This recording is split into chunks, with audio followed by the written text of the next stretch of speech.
Okay, kids, first I want to start out with an apology. There's something you may not know about these schools that you are attending, something your teachers might not even know, and something your parents certainly don't know. Now, yesterday you heard our president, Barack Obama, tell you that here in America you write your own destiny. Nobody writes that destiny for you. The president told you to make your own future. President Obama called on each of you to set your own goals for your education and then to do everything you could to meet those goals. Well, that was a great message. I hope you took it to heart. But you need to know that President Obama's message was quite a bit different than the message delivered by another president, Woodrow Wilson, just prior to World War I. It was during the years prior to World War I that our present system of government education was being born. Now let me pause for a second and try to explain my use of words. You always hear the schools you attend referred to as public schools. That's what it says on the side of the bus. I prefer to use the phrase government schools. Let me explain why. The building you're sitting in was built by and is owned by the government. It sits on land owned by the government. All of the people who work in this building, from the teachers to the custodians, from the coaches to the front office staff, all of these people work for the government. They're government employees. Their paychecks are written by government. The people who decide what you will study every day, they're government employees. The people who decide what textbooks you will use, they're government employees. And it is the government that compels your attendance. These schools, then, are owned, operated, and staffed by government. So, they're government schools. Now, there are a lot of people who don't like for our schools to be referred to this way, and there's a good reason for this. You may not understand it right now, but when you become an adult, one of the painful lessons you will learn is that there are very few things that government does well. People who object to the phrase government schools do so because they know that government is synonymous with failure.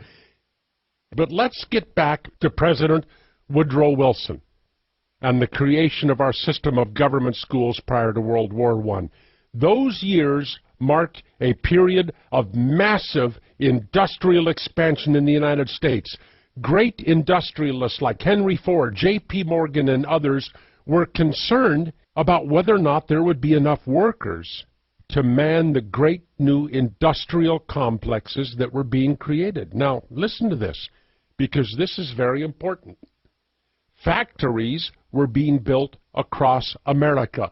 These factories needed workers. They didn't need scholars. They needed workers. They didn't need young people with boatloads of ambition to see what they could make of themselves. They needed workers. They needed young men and women who would readily accept a subordinate role working on an assembly line somewhere. These people weren't one bit shy about their goals either. Back then, before World War I, the schools were essentially being formed and run by a group that the media called the Education Trust. The National Education Association, which is that union your teacher probably belongs to, was right there back then, right there at the table when the Education Trust first met. Now look, I'm not trying to turn this into a history lesson. History class comes up later. But I have something very important to tell you here, something you need to know. And that is, you've been had. All along, you've thought that this school, the government tells you that you have to attend, is designed to help you achieve every success you want out of life. You couldn't be more wrong. This is not the way our government schools were designed. Let's get back to that Education Trust and the formation of our schools. After the first meeting of this group, remember, the NEA was there, a British sociologist by the name of Benjamin Kidd wrote that the very idea behind the formation of these government schools was to impose on the young the ideal of subordination. How's that sound to you? These schools were designed to teach you to be a subordinate. And why was that? The great government school teacher has the answer in his book, The Underground History of American Education. That government school teacher, John Taylor Gatto, the New York Teacher of the Year. He explains it this way. Gatto explains that in pre-World War I, the industrialists, Ford, Morgan, Rockefeller, were convinced that the American tradition of independent livelihoods would rob industry of the manpower it needed to keep the industrial wheels turning. In our government schools, then, the students, and that's you, you were to learn to think of yourself as an employee, a worker competing for the attention and favor of management. Above all, you were not to come to consider yourself to be a self-determined free agent. And that brings us back to Woodrow Wilson and the speech he gave to some American businessmen. And this quote says a lot about the schools you are attending today. President Wilson said, "We want one class to have a liberal education." That means a broad education. We want another class, a very much larger class of necessity, to forego the privilege of a liberal education and fit themselves to perform specific, difficult, manual tasks. There, can you make it any clearer?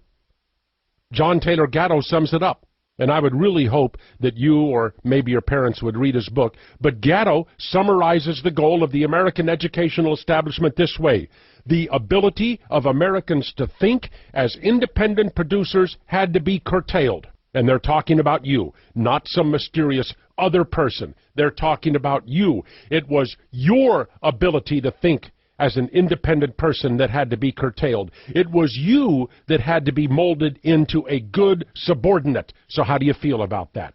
You see what you're up against here? All this time, you've been working and studying inside an institution that was designed to rob you of your individuality and to turn you into a good government subject and a subordinate employee. Now, I'm sure that even your teachers don't understand this part of the history of American government education. My message to you is this: these schools can give you the basic tools you need to survive as a good worker and a government subject.